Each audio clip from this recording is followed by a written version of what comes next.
So I just want to talk about the things that you can do as a schizophrenic that can help you. Sometimes it might not help you, but sometimes it does.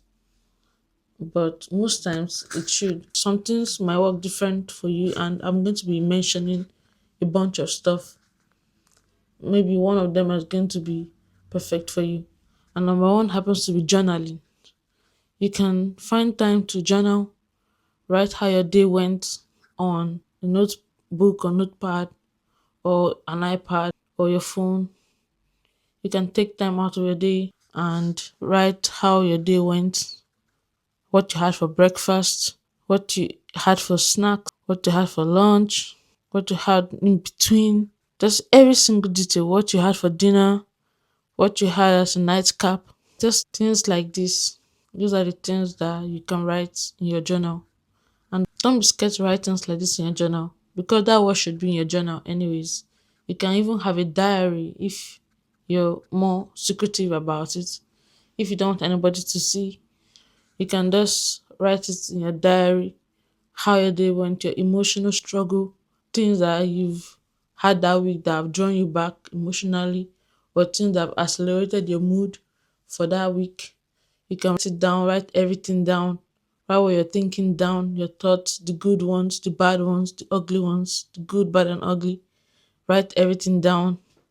Everybody is there for you, and just write down your thoughts, your journaling down, your activities, the ones you want to do and the ones that you wish you could do.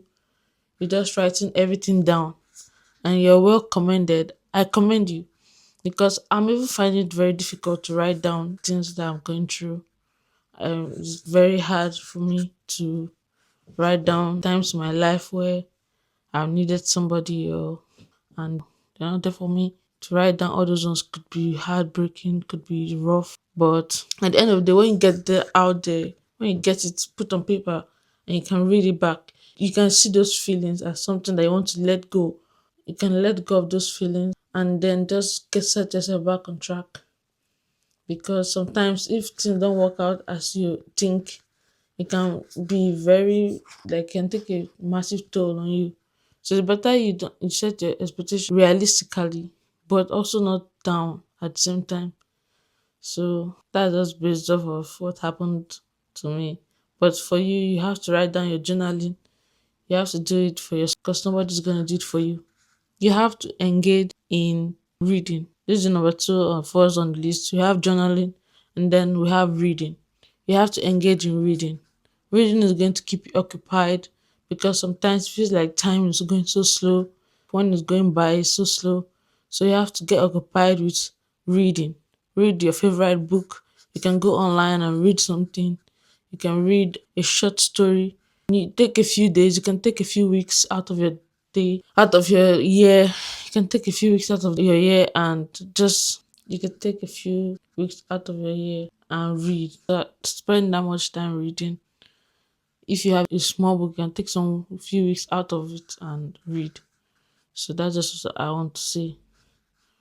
You can take a few weeks out of your year and read. You can take the small time you have and read. Just make sure that you develop a reading lifestyle. And it might look slower for those like schizophrenia. And that's why I'm just saying it in this manner because you just do it and you see that over time it's going to accumulate and it's not going to be so little anymore. You're not going to be like it's so little anymore. It's going to be much. So just that lifestyle is going to continue and going to breed more capacity for you.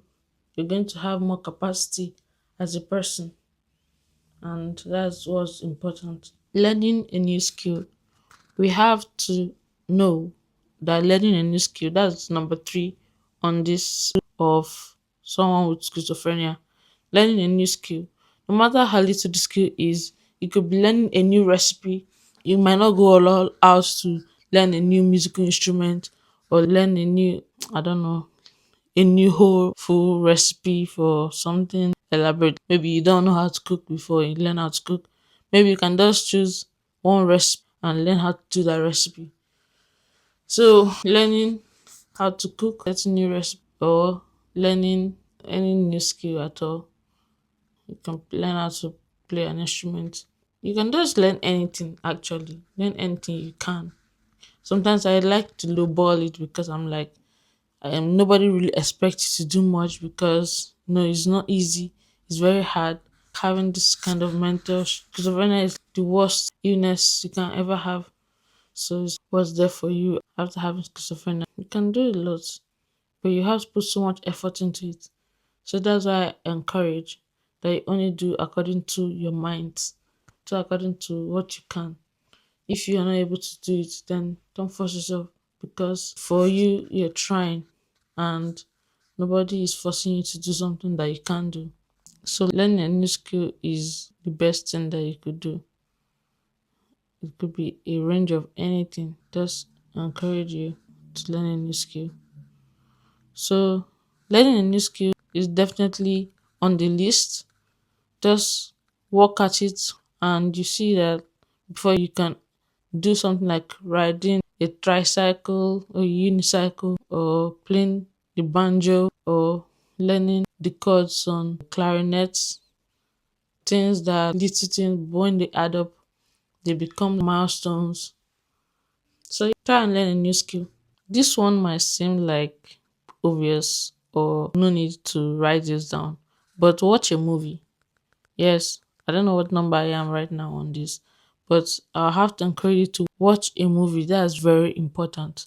It's important for you to watch a movie because from that movie, you're going to create a new life for yourself, basically. Create a new world for yourself, how you feel in movies. After you finish watching a movie, you feel like the main character. For a while, just sometimes to feel like main character feels good, right? So that movie is good for relaxation, and then you can go into the portal where you're in a world for yourself. Watching a movie can be so relaxing and it can be so imaginative. It can give light and it can progress good imagination, good story writing, good thinking because you just watch something that is acted out and then you can give room for your creativity and that is beautiful. So you can do that exactly. And don't forget, you can write it in your journaling that you watched a certain movie and how it made you feel. And if this movie made you feel so good, then you can always incorporate movies into what you do. And that's how you get it on the do's list. That's watching movie is on the do's list because of this. We have talk to family and friends, very important because who are you going to reach out to in your times of trouble? Your family is all there for you and your friends.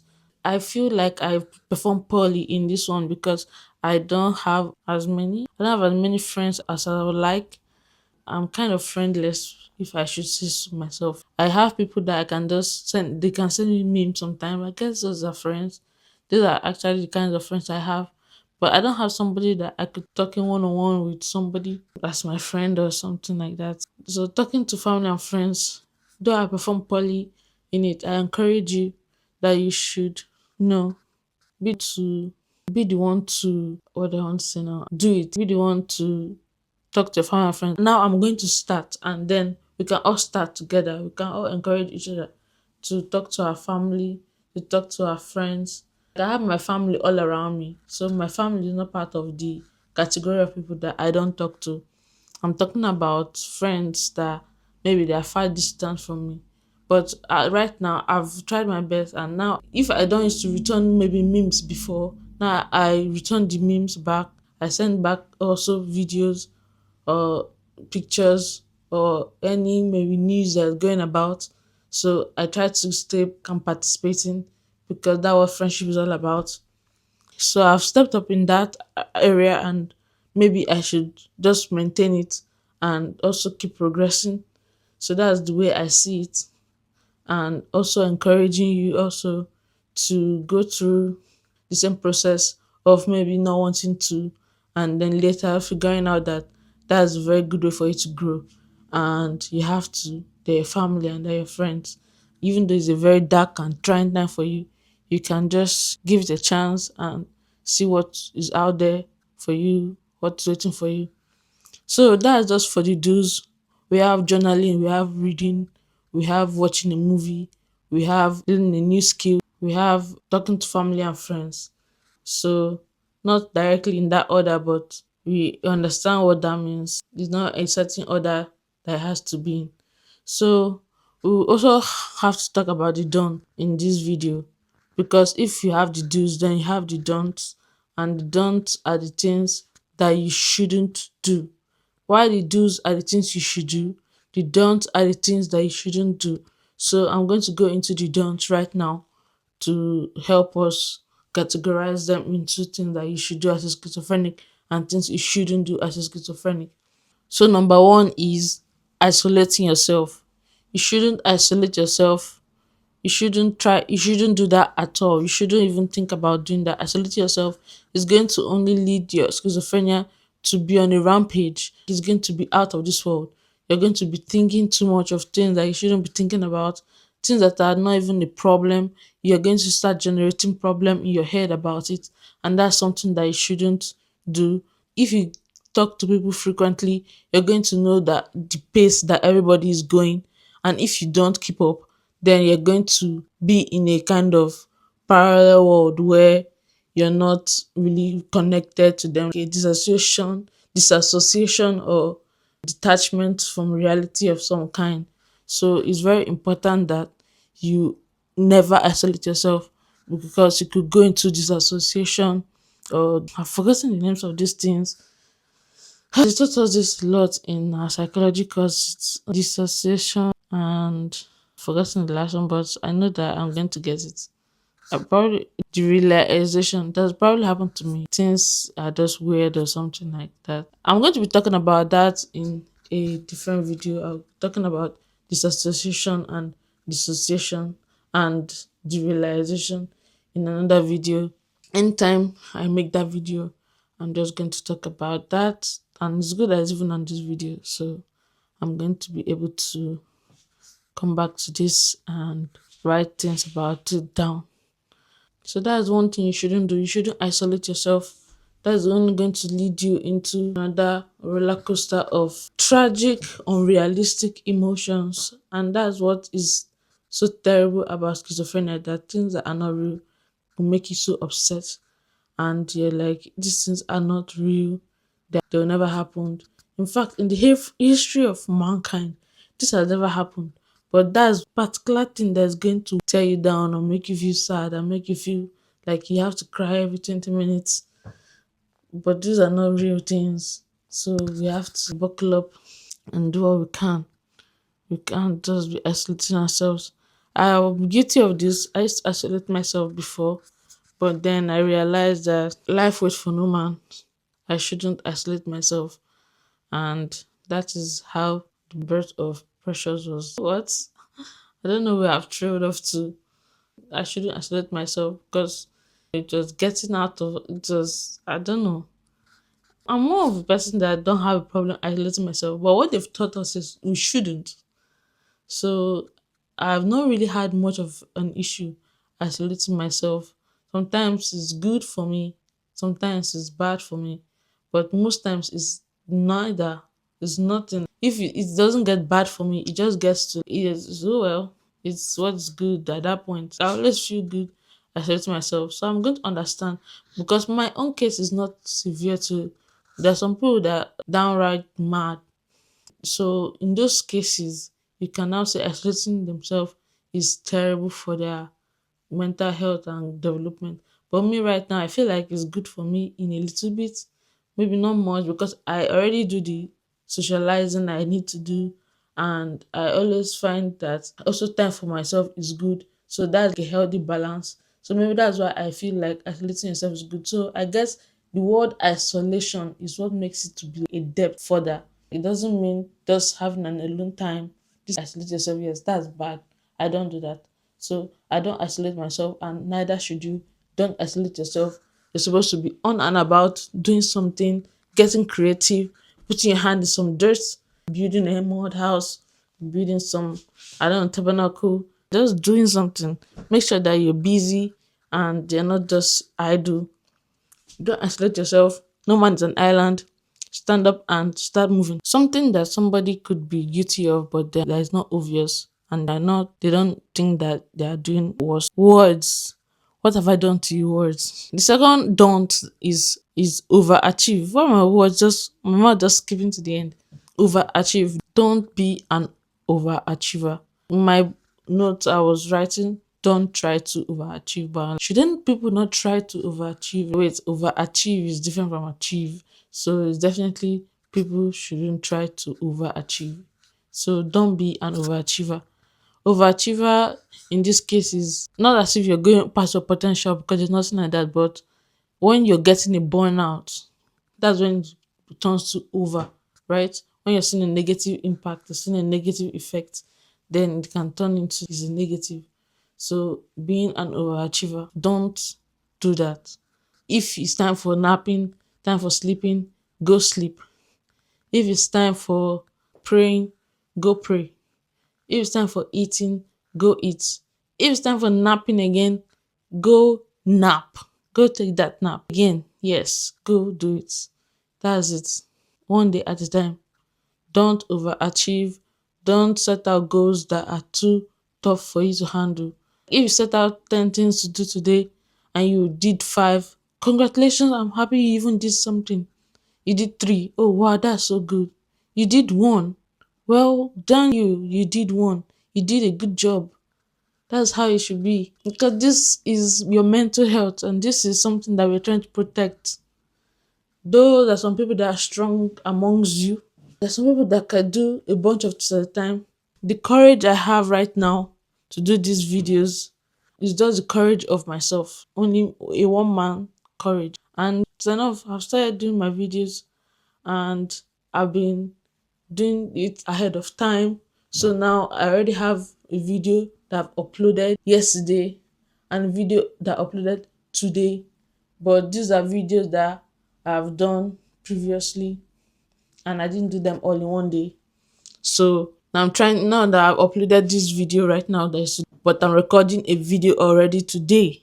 So I guess I have 3 days of yes or no or dragging my feet around to edit this one, because I need to just maximum, let's say, 5 days before this one needs to be out. So I'm giving myself 5 days. I'm not rushing into heads on. Maybe I'm going to give myself 3 days for the editing, and then I'm going to give myself 2 days for the thumbnail or something like that. So that's just how it's going. That's my take on achieving or overachieving. Because achieving is good. Now, even though these videos don't go anywhere, I can say that I did this. It's something that you can put your mind to and your heart to and be like, I can't believe that I went this far, I went this long in a game that is this hard for so many people to do. So at the end of the day, it's about looking at yourself and actually being happy with yourself.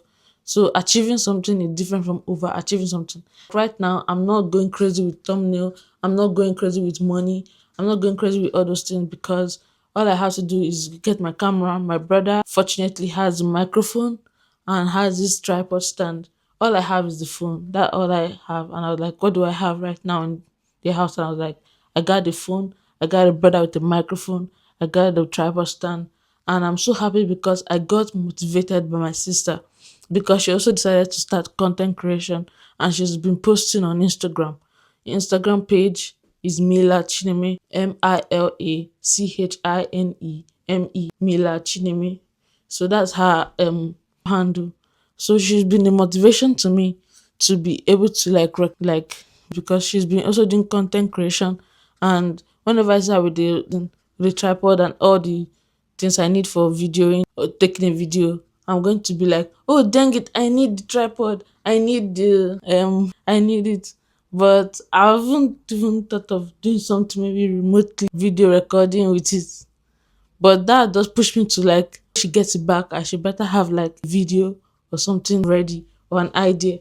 And sometimes when it gets back, I got nothing. But I'm just happy it's back. So when it's back, right, then idea from somewhere will just come to my head. Like, this is what you have to do. Like this one, I think this is exactly how this idea came to be. This is how this idea came to life. Like the of do's and don'ts is from not having an idea to immediately the tripod was back.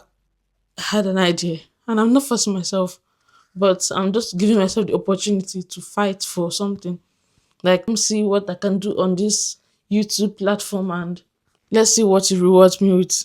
Or maybe if nothing happens, then I know that I tried my best, and that all that matters. Because I said this because I already want to buy a guitar, and that is exactly why I'm still doing this. I don't want to share into my personal life, but I guess I have to, because my life is just personal in general. Because to be schizophrenic and sharing about it, that's just a huge personal distance. That's like just something that the family gets to know and nobody else.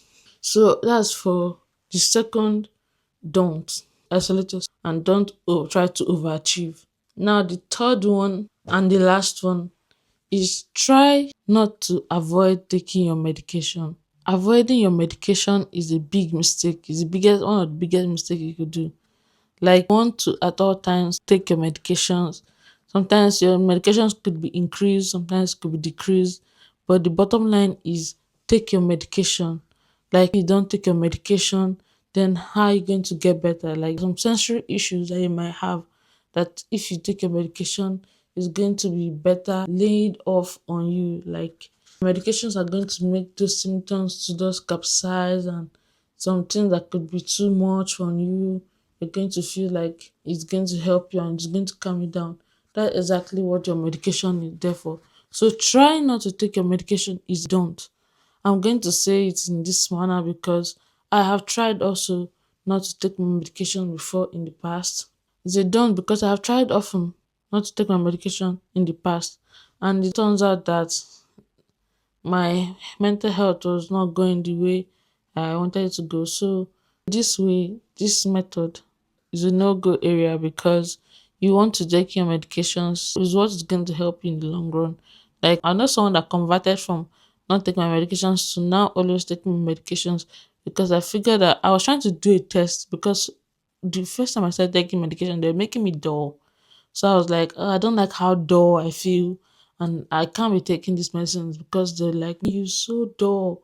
But then that's the effect you feel in the first time around, because it's dulling all those network and sensations that are firing, all those neurons are firing too fast. So it's dulling as much as possible. So it just appears to be much, but that's the way it has to dull you in the first time, so that you're going to like all those senses dulled, and you won't be able to fire as harsh and as powerful or as fast as they are, like. And then as time goes on, it can just mellow into normal, and then your body is going to be doing normal. But at first you're going to be like dull. Even as time goes on, you still feeling dull, but compared to when you first taking the medications, like, feel so dull. So mine wasn't going away. And then I was like desperate for some kind of difference, like made me feel dull, and I was like as if I'm stuck in time. Like real, I was like as if I was stuck in time. So I was like, time is so slow, time doesn't move, and I'm dull. What to do in this situation? So that's how I just realized maybe I should give myself some time to see what the medications are like I am without taking the medications. And I gave it a go, and I felt I went like months or so without medications. But the thing is that I hope nobody around the house is hearing me right now. But the thing is that even though I went like medications, I realized I gave that a chance, because in the first week I was feeling the neurons coming fast, like coming really fast. Oh my god, that means I really do need these medications. But then I was not like, wait a minute, maybe it's just taking time to balance, because that one was so dull and this one is so fast. So maybe that is just giving is like time to mellow out or taking time to adjust or something. It was either too dull or too fast. And then I waited a bit, and then it became like ish, but I was feeling the fast sensation. But then later I was like, you know what, let me take my drugs. Like, the sensation of it being fast has been there for a while, even though at the beginning it was very fast and then too dull and too fast. So they just end up being like still kind of fast at the end of the day. So I ended up going back to my medication. So my medication now is like, so I'm not having any too dull, I'm not having too fast. I'm just having like kind of normal. Like, It's not too dull in a way that I cannot do something because I took my medication this morning and yet I'm taking a video. So it's not like dull and too fast. I'm like kind of normal. So I guess the thing was just waiting to get balanced or something like that. So trying to take your medication is what you should do because I feel like maybe the way I planned it, I tried my own, it was successful. I don't know if it's going to work for you, but just maybe consistency was what I was lacking. Maybe if I've been consistent with the first one of like my medications, then I'll still come back to this time where I'm normal instead of stopping and then starting again. So that's just the issue or the thing I went through. So these are ways to take care of yourself as a schizophrenic. And as a person that's schizophrenic, that is schizophrenia, I'm the one that's talking to you, I'm the one that's telling you all these things. Yeah, I just wanted to say that because I've been talking so much and I'm happy that I was able to go through everything I was saying. That's very stupid of me to even think, and I'm so happy. I'm proud of myself. That I just realized right now. I'm proud of myself. God, I've been through a lot. Ah, I'm proud of myself. Like nobody's proud of me. I'm proud of myself. So that's what this video is about. The video is about how to take care of yourself as a schizophrenic. Do's and don'ts. I'm thinking, what should I do for the thumbnail? I'm going to have to do something for the thumbnail. Alright. Thank you so much for watching me on this segment, on this video. And I'm going to see you on the next video, hopefully very soon.